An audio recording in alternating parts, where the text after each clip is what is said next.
ሰላም ጤና ይስጥልን ክቡራንና ክቡራን የአዲስ አበባ ሳይንስና ቴክኖሎጂ ዩኒቨርሲቲ ቤተሰቦች ዛሬ ወንጂ የስኳር ፋብሪካ ውስጥ እንገኛለን። በዚህ ደግሞ የመጣ ነው የአዲስ አበባ ሳይንስና ቴክኖሎጂ ዩኒቨርሲቲ የተመራማሪዎች ቡድን አራት አይነት የበሽታ ነፃ የሆኑ የሸንኮራ አገዳ ዝርያዎችን አልምተው በእርሻ ላይ ይገኛሉ። እነዚህም የሸንኮራ አገዳ ዝርያዎች ለመታጨድና ለመሰብሰብ ስኳር እንዲመረትባቸው ደረጃ ላይ ደርሰዋል ማለት ነው። ስለዚህ እነሱን ለማየት ነው ዛሬ የመጣ ነው። ከተመራማሪዎች ጋር ከዶክተር ግዛቸውና ከዶክተር ግርማ ጎንፋ ጋር እርሻ ላይ ያላቸውን ሁኔታ ለመመልከት ይችላል። እነሱም ደግሞ በተሻለ ቁመና ከነባሩ የሸንኮራ አገዳ ዝርያ በተሻለ ቁመና የሚገኙ ሆነው አግኝተናቸዋል። የሸንኮራ አገዳ ዝርያዎች በማየታችን እኛም ተመራማሪዎችም በጣም ደስ ብሏቸዋል። ከተመራማሪዎች ጋርም ቆይታ አድርገናል። እንድትከታተሉ እንጋብዛለን። ግዛቸው ኃይሌ ይባላለሁ። የፕሮጀክቱ ፒአይ ነኝ ወይም ዋና አስተባባሪ ነኝ። ይህን ፕሮጀክት ስንጀምር መጀመሪያ ዩኒቨርሲቲያችን ያው ዩኒቨርሲቲ ፎር ኢንዱስትሪ ስለምን የኢንዱስትሪ ችግሮችን ለመለየት የተለያየ ኢንዱስትሪዎችን ጉብኝት አድርገን ነበረ። በዛ ጉብኝት መሰረት ኢንዱስትሪው እንደዚህ አይነት ፕሮብሌም አለኝ የሚለውን ሰጥቶ ነበርና አንዱ ከሰጠው ፕሮብሌም ውስጥ አንዱ አዳዲስ ከኢትዮጵያ ከተለያየ አካባቢዎች የተሰበሰቡ ለስኳር ማምረቻነት የሚውሉ ሸንኮራ አገዳዎች እንዳሉና እነዛን ማባዛት እንደሚፈልግ ለዛ ደግሞ መጀመሪያ ፕሮቶኮል ዴቨሎፕ ማድረግ እንደሚፈልግ ያን ለማድረግ የራሱ ላብራቶሪ የተደራጀ ስለሌለ ይገዛ ጠይቆን ነበርና በዛ መነሻነት ፕሮጀክት አብረን ለመስራት ተስማመንና ዴቨሎፕ አደረግን ማለት ነው። የፕሮጀክቱ ዋና ዓላማ እነዚህን የሚታያቸውን አራት ለኮመርሻላይዜሽን የሚገቡ የሸንኮራ አገዳ ዝርያዎችን ለማባዛት የሚሆን ፕሮቶኮል ዴቨሎፕ ማድረግ ነው። በቲሹ ካልቸር የቲሹ ካልቸር አንዱ ቴክኖሎጂ ነው። በአጭር ጊዜ ውስጥ ከበሽታ ነፃ የሆነ ችግኞችን የምናፈላበት ቴክኖሎጂ ነው። ስለዚህ አንድ ቅንጣት ወይም አንድ ሴል ወይም አንድ ቲሹ ወስደን እሱን ላብራቶሪ ውስጥ አባስተን ወደ ግሪን ሃውስ እና ፊልድ ወስደን ለጥቅም ማዋል እንችላለን ማለት ነው። ለዚህ ቴክኖሎጂ የሚሆን ፕሮቶኮል ዴቨሎፕ ማድረግ የማባዛት ፕሮቶኮል ዴቨሎፕ ማድረግ ማለት ነው። ለዚህ እዚህ ጋር እንደሚታዩት አራት ጄኖታይፖች ነው የዛኔ አንዳንድ አገዳ ነው የወሰድነው። እሱን ላብራቶሪ ውስጥ ቲሹ ካልቸር የተለያዩ ሆርሞኖችን ተጠቅመን አባስተን እዛው ግሪን ሃውስ ውስጥ እንዲላመዱ አድርገን ፊልድ ላይ ምን ይመስላሉ የሚለውን ለማየት ነው ዛሬ የመጣነው። እዚህ ጋር እንደሚታዩት ፊልድ ፐርፎርማንሳቸው በጣም ጥሩ ሆኖ ነው ያገኘነው። 11 ወር እድሜ ያለው ሸንኮራ ነው። ይሄ ለሃርቬስቲንግ የቀረበ ሸንኮራ ነው። ከኖርማሉ ሸንኮራ ጋር ሲታይ የተሻለ እንደውም አንዳንዱ ላይ የተሻለ ፐርፎርማንስ ነው ያየነውና ኢንዱስትሪው የራሱን ላብራቶሪ አደራጅቶ እዛ ላብራቶሪ ውስጥ እነዚህን ለኮመርሻላይዜሽን የሚውሉ አገዳዎችን ከበሽታ ነፃ የሆኑትን አገዳዎች አባስቶ ማሳ ላይ እንዲተክል የሚያገለግል ፕሮቶኮል አዘጋጅተን ቴስት አድርገን ዛሬ እንደሚታዩት ፐርፎርማንሱ ጥሩ የሆነ ሸንኮራ የሚሰጥ ፕሮቶኮል ቴስት አድርገን ሰጥተናቸዋል ማለት ነው። ላብራቶሪ ውስጥ መጀመሪያ አንዳንድ አገዳን የወሰድነው ስናባዛ መጀመሪያ ከበሽታ ነፃ አድርገናቸው ነው እዛ ቲሹ ካልቸር ውስጥ ያባዘነው ማለት ነው። እዛ ካባዘን በኋላ ስር እንዲያወጣ አድርገን ወደ ውጪ አውጥተን ወደ ግሪን ሃውስ አውጥተን እንድንላመድ አድርገን ከዛ በኋላ ወደ ፊልድ አምጥተን ፊልድ ደግሞ እንዲላመድ አድርገን ነው ወደዚህ ያወጣናቸው። ላብራቶሪ ውስጥ በጣም ረጅም ጊዜ የወሰደ አድካሚ ስራ ነው። ሆኖም ግን ወደ ፊልድ ሲወጣ ደግሞ እንደዚህ አምሮ ፊልድን የሚቋቋም ሆኖ ወደፊት ደግሞ ይሄንን እንደ ዘር ተጨማሪ ዘር አድርገው ማሳ ላይ ያባዙ የሚጠቀሙ አይነት ደረጃ ላይ ደርሶ ነው ያየነው። ይሄ በጣም ትልቅ ውጤት ነው ብዬ ነው ማስበው። እንግዲህ ይሄ ቴክኖሎጂ ሀገሪቷ ከዚህ በፊት ከተለመደው ወጣ ያለ ቴክኖሎጂ ነው። በእርግጥ እኛ ሀገር ላይ እንደ አዲስ ገና አልተላመድነውም። በውጭ ሀገር ግን ኦልሬዲ ማቹር ያደረገ ቴክኖሎጂ ነው። ምንድነው መጀመሪያ ይሄ ቴክኖሎጂ በፕሮጀክት መልክ በአዲስ አበባ ሳይንስና ቴክኖሎጂ ዩኒቨርሲቲ ተዘጋጀ። ወደ 4 ዝርያዎች ነበሩ። እነዚህ 4 ዝርያዎች ከዚህ በፊት ኮሌክሽን አካሂደናል። ናሽናሊ እንደ ሀገር ወደ 400 ምናምን ዝርያ አካባቢዎች ተሰብስበዋል። ከዛ ውስጥ እነዚህ ተመርጠው የተሻሉ የተባሉ ዝርያዎች ናቸው፣ በኢትዮጵያ የሚገኙ ናቸው። ከዛ ውስጥ ተመርጠው 4 ነው በዚህ ፕሮጀክት እንዲሰሩ የተደረገው። እንግዲህ እነዚህ ዝርያዎች ኦልሞስት አሁን ኮሜርሻሊ ስኳር ኢንዱስትሪዎቻችን እየተጠቀሟቸው ያሉ ዝርያዎች ናቸው። ሶ በራሳችን አቅም የተገኙ ዝርያዎች ናቸው ማለት ነው። ሶ የዚህ ቴክኖሎጂ ዋና ኦብጀክቲቭ ምንድነው? አንደኛ ከበሽታ ንጹህ የሆነ አገዳን ማግኘት ነው። ሁለተኛ ሲድ ኬንን ሴቭ ያደርጋል ማለት በትንሽ አገዳ ብዙ ሄክታር ኦፍ ላንድ ከቨር ማድረግ ይቻላል። ከአንድ ቲፕ አሁን እቺ የምታያታለች ከዚች ቲፕ ወስደን ከየትኛውም ከዚች አካባቢ ልንወስድ እንችላለን። በድ የምትባል ነገር አለች እቺኛዋ፣ ከዚች ልንወስድ እንችላለን። ከዚች ቲፕ መውሰድ እንችላለን። ከዚህ ወስደን ከአንዷ እስከ 1 ሚሊዮን ችግኝ ማምረት እንችላለን። which means እንግዲህ ብዙ ሄክታር ኦፍ ለዘር አገዳ የምናዘጋጅበትን ወይም የምናዘጋጀውን አገዳ ሴቭ ያደርግልናል ማለት ነው። ሶ ይሄ ቴክኖሎጂ በጣም ብዙ አድቫንቴጅ አሉት በስኳር ሴክተር ውስጥ። እንደ ሀገር እንደ ስኳር ብቻ እንኳን የምንወስደው ብዙ አድቫንቴጆች አሉት። ሶ እነዚህን አድቫንቴጆች ለመጠቀም ይሄን ቴክኖሎጂ መጠቀም ግድ ይሆናል ማለት ነው። ሶ ይሄንን መሰረት በማድረግ የአዲስ አበባ ሳይንስና ቴክኖሎጂ ከኛ ጋር በመቀናጀት የተሰራና የመጣ አውትፑት ነው ማለት ነው። ይሄ ከሌላው የሚለየው ምንድነው? ብዙ ጊዜ ፊልድ ላይ የሚዘወተሩ ኮመርሻል ፋርም ላይ በተደጋጋሚ የሚተከሉ የሸንኮራ አገዳ ዘሮች ብዙ ጊዜ በሽታ ያጠቃቸዋል። ከዛ የተነሳ ይልዳቸው ምርታቸው እየቀነሰ ይሄዳል። ፊልድ ላይ ፐርፎርማንሳቸው እየወረደ ይሄድና የስኳር መጠን እየቀነሰ ይሄዳልና ከዛ የተነሳ ብዙ ጊዜ ከምርት ይወጣል አገዳዎች። ስለዚህ የዚህ ቴክኖሎጂ ዋናው ጥቅሙ አንደኛ በበሽታ የተጠቁትን ከበሽታ ነፃ ማድረግ ነው። ከበሽታ ነፃ የሆነ ቲሹ ካልቸር ስለሆነ የምንጠቀመው ከበሽታ ነፃ የሆነ ችግኞችን እንደዚህ እንደሚታዩት ከበሽታ ነፃ የሆኑ ችግኞችን እነዚህ ለምሳሌ ቫይረስ ቴስት የተደረጉ ናቸው።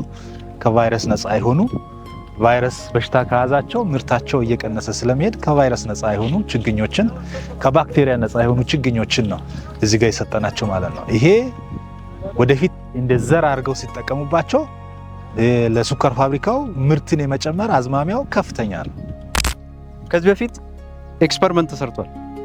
ኮንቬንሽናል በተለምዶ የምናገኘው አገዳ እና በዚህ ቴክኖሎጂ የምናገኘውን አገዳ አነጻጽረን የምርት ዲፍረንስ አለ።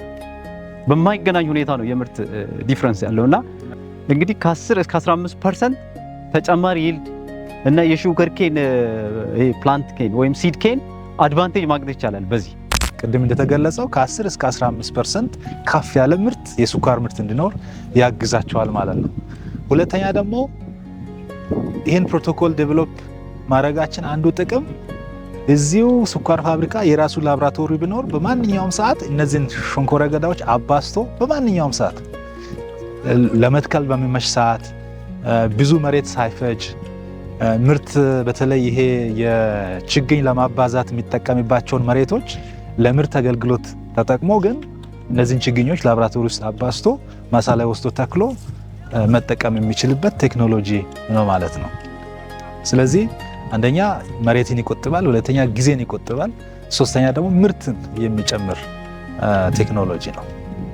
በአንድ አገዳ የምናገኘው የቲለሪንግ ካፓሲቲ በኖርማል ኮንቬንሽናሉ እና በቲሹ ካልቸር የመጣውን ስናየው በፍጹም አይገናኝም። ከአንድ አገዳ ወይም ከአንድ ሲድሊንግ እስከ 40 ሹት ወይም እስከ 40 ኒው ሹት ማግኘት እንችላለን። ከዛ ውስጥ እንኳን ኢፌክቲቭ የሆነ ሲድ ኬን ወይም ደግሞ አገዳ ወደ ወፍጮ የሚገባ እንኳን ብንል ከ15 እስከ 20 የሆነ አገዳ ባንዷ ልናገኝ እንችላለን። ይሄ ቴክኖሎጂ በጣም መጠቀም ያለብንና ያልተጠቀምነው ቴክኖሎጂ ነው። ኢትዮጵያ ውስጥ በጣም ፕሮሚሲንግ ነው። ያሉን ችግሮች አንደኛው የላቦራቶሪ በሚፈለገው መጠን ያለማደራጀት አንዱ ችግር ነው። ሁለተኛ ደግሞ ወደ ኮመርሻል ሌቨል ላይ ለመውሰድ በብዛት ለማምረት የምንጠቀመው ከሆነ ላቦራቶሪዎቻችንን ደግሞ አውቶሜት ማድረግ በተለያየ የአውቶሜሽን ሲስተም አውቶሜት አድርገን በትንሽ ጊዜ ውስጥ ብዙ ችግኝ ለፋብሪካዎች የሚያወጣ አይነት ብናደርገው። ሁለተኛ ግሪንሃውስ አስቱ የለንም። ግሪንሃውስ አስቱ የራሱ ግሪንሃውስ ቢኖረው በብዛት እንደዚህ እንደምናየው አይነት አምርቶ ማውጣት ይችላልና እነዚህ ችግሮች አሉ።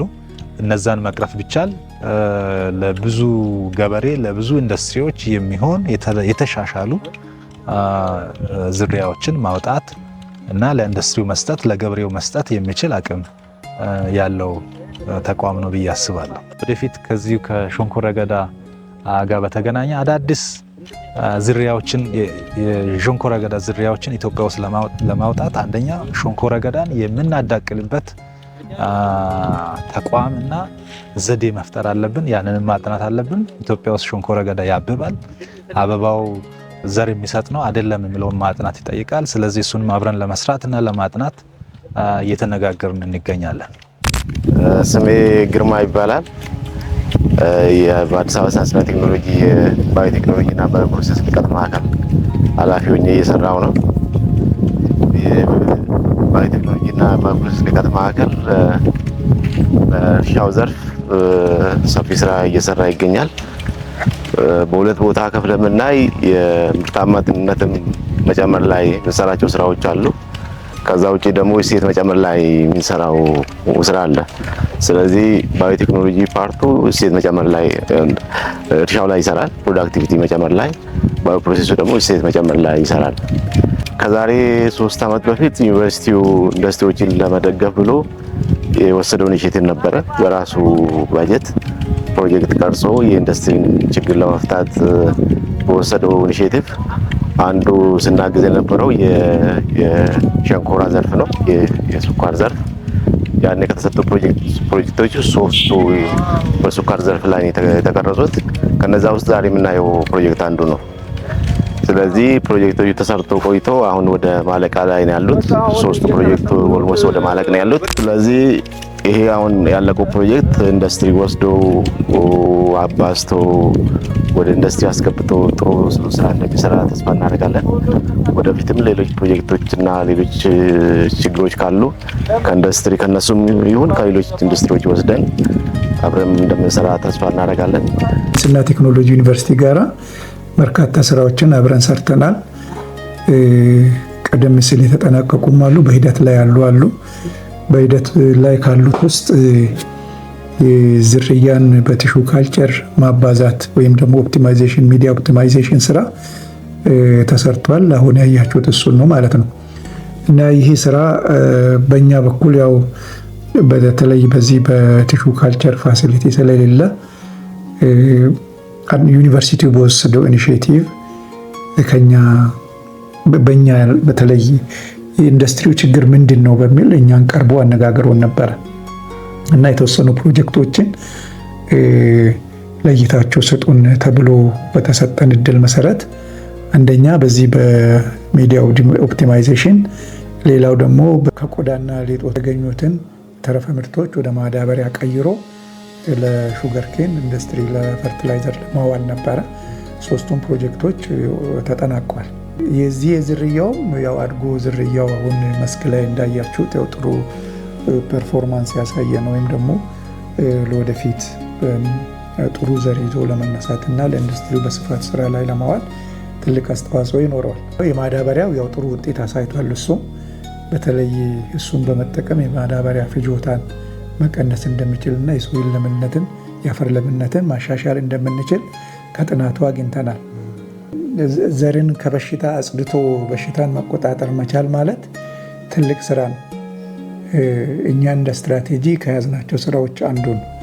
ዘርን አጽድቶ መጠቀም ማለት አንደኛ የዛ ማሳ ፐርፎርማንስ ወጪው በቀነሰ። ይሄ እኛ እንደ አንድ ጎል ያዝነው በአነስተኛ ወጪ ምርትን ማምረት ኤፊሽንሲ ያለ ወጪ መቀነስ አለ። በአነስተኛ ወጪ ምርትን ማምረትን እውን ያደርጋል ማለት ነው። ይህ ማለት በሀገር ደረጃ የስኳር ዋጋን ዝቅ ለማድረግ ሁሉ እድል ያመጣል ማለት ነው። በአጠቃላይ እንድምታው በሀገር ደረጃም በግለሰብም እንደ ኢንዱስትሪም ለዩኒቨርሲቲም ደግሞ ይህን ኖሌጅ ከኛ ጋር በማፍለቁ እንደገና ደግሞ አብሮ ለሰሩትም ተማሪዎች የትምህርት እድል ይፈጥራል። ዩኒቨርሲቲ እውቀትን ከኛ ጋር ሆኖ ማፍለቁ ደግሞ ያው ትልቅ እድል ነው ለሱ ማለት ነው እና ለሁሉም ይሄ ዊን ዊን የሚባለውን አፕሮች ያሟላ ነው ማለት ነው። በአጠቃላይ ይህ ፕሮጀክት አዲስ አበባ ሳይንስና ቴክኖሎጂ ዩኒቨርሲቲ የኢንዱስትሪ ችግሮችን በመቅረፍና ምርታማነትን ለማሳደግ በቴክኖሎጂ የታገዘ የምርምር ስራዎችን እየሰራ የሚገኝ ተቋም መሆኑን የሚያመለክት ስራ ነው። ዩኒቨርሲቲው የተቋቋመበትን ዩኒቨርሲቲ ለኢንዱስትሪ የሚለውን ዓላማ እያሳካ የሚገኝ መሆኑንም የሚያሳይ ፕሮጀክት ስለመሆኑ አያጠራጥርም።